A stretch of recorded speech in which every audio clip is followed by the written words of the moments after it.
The San Francisco 49ers have legitimate questions about this defensive line. This offseason, the 49ers lost a lot of big names.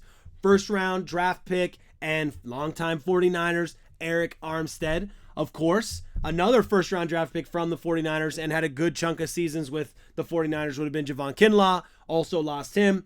Former 4th overall draft pick, Clelin Ferrell.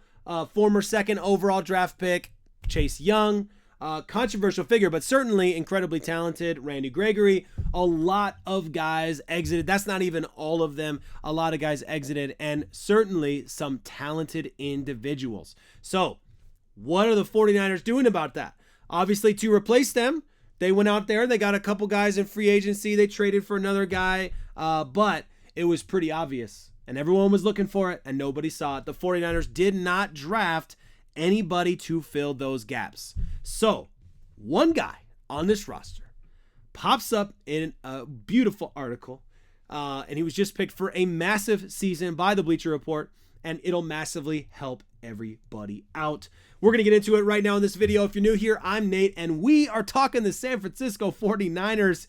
If you want to talk 49ers, make sure you sub to this channel because we are talking 49ers every single day. Whether I'm have a cold or not, we're doing it anyways. Videos, community posts, comment section. We're talking the 49ers, so make sure you're subscribed so you don't miss out in any of the action. The good news today from the Bleacher Report is that the Bleacher Report essentially picked Nick Bosa to have a very special season for the 49ers.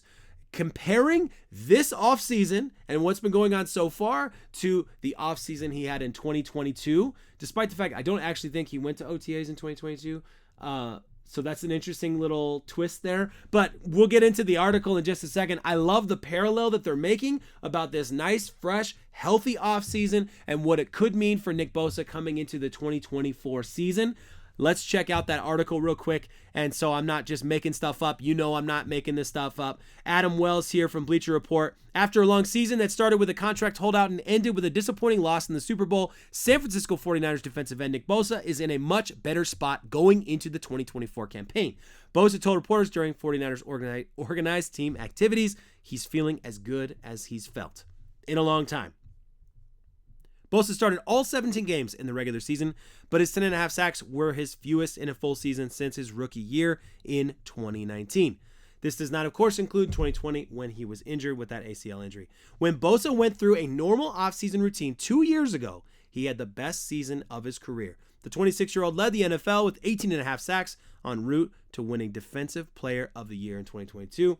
As we'll all remember, of course. By the way, in here, you can see what I'm talking about here. Eric Armstead, Chase Young, Clelin Ferrell, Randy Gregory. Also, where's, excuse me, where is Javon Kinlaw on here? I don't know why his name's not on there.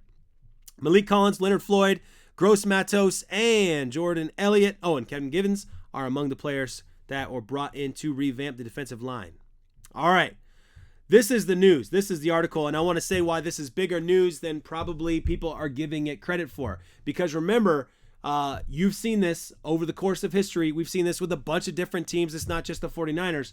When you have a solid number one guy, they're going to double team that guy. And when they double team that guy, that opens up opportunities and lanes for the other guys. So if Nick Bosa has a standout year and he can produce better numbers to the range of 18.5, that would be incredible. We'll talk about whether or not that's a realistic number in a few minutes here. But, you know, if he's producing those kinds of numbers, that means that other guys they're not double teaming him because other guys are too productive for them to let them slide. So that's good news. Everybody knows when you're gearing up for a game against the 49ers, Bosa is the guy that you're scheming for. He's the guy that sticks out. He's the guy that you're worried about. He's the guy you're preparing for, right?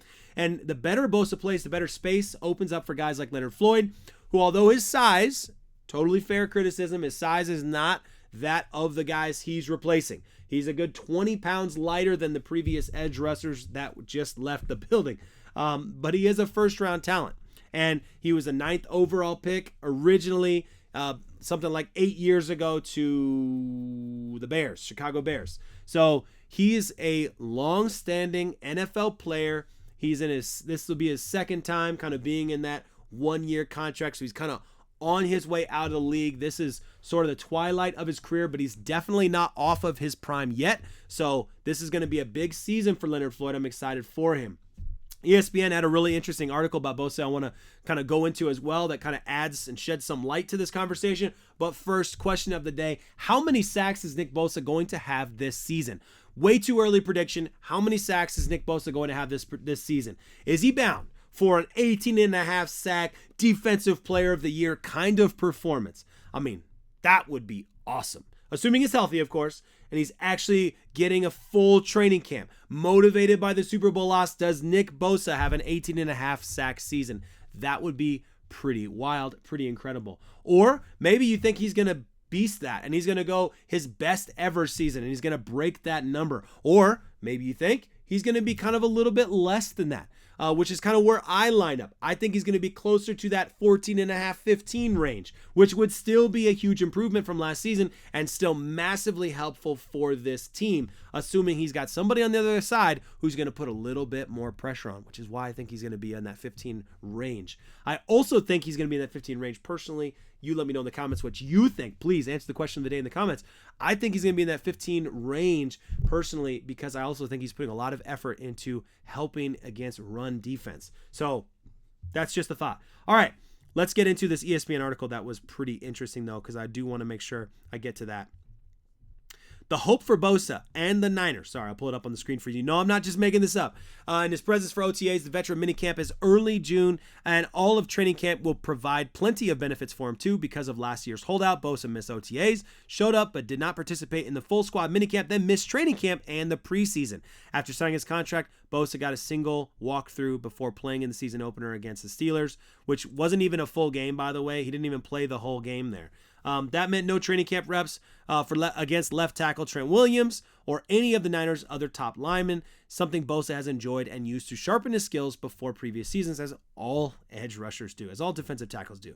While Bosa believes he had his best year playing the run and his pressure numbers were roughly the same, he was 5th in the NFL with 56 pressures and 3rd in 2022 at 59, he wasn't as productive as a pass rusher as he was in 2022. When he won NFL Defensive Player of the Year. From 2022 to 2023, Bosa's pass rush win rate fell from 20% to 18%, dropping him out from 10th among edge rushers to 19th. His sack total dropped from a league-leading 18.5 to 10.5, and his sacks created were nearly halved from 13 to 7.5. The Niners' struggles to find a complement who could take some attention away from Bosa didn't help, which allowed opposing offenses to throw multiple blockers at him. Bosa was double-teamed on 26% of his snaps in 2023, the 4th highest among edge defenders and a big jump from the 19% he faced in 2022. That explains in part why the Niners invested heavily in Leonard Floyd. And I agree with that. That's why I think he's going to be starting on the other side. It just makes a lot of sense to me. Even when you're one of the best in the world at doing what you do, that's a difficult task. I think he'll be more honed in this year with the reps here at the end of the offseason and then just being able to go out there and go against Trent. Wow. I mean, that's one of the benefits of having the number 1 left tackle in the league, excuse me, on your own team. Is that during that training camp, that's the guy you get to face up against. That's where if you can do it against him, you can do it against anybody. It's good practice, good pressure to be under. I love this article from ESPN. I love the Bleacher Report take too, by the way. There's just a lot to love about this perspective, and I think it's really helpful. Some of these stats are things I don't normally see during the season. While you're watching the season, you're just feeling like, man, production just feels a little low at times. Things don't feel like they're clicking like they were in previous season. And then you see things like this, you're like, of course, man, geez.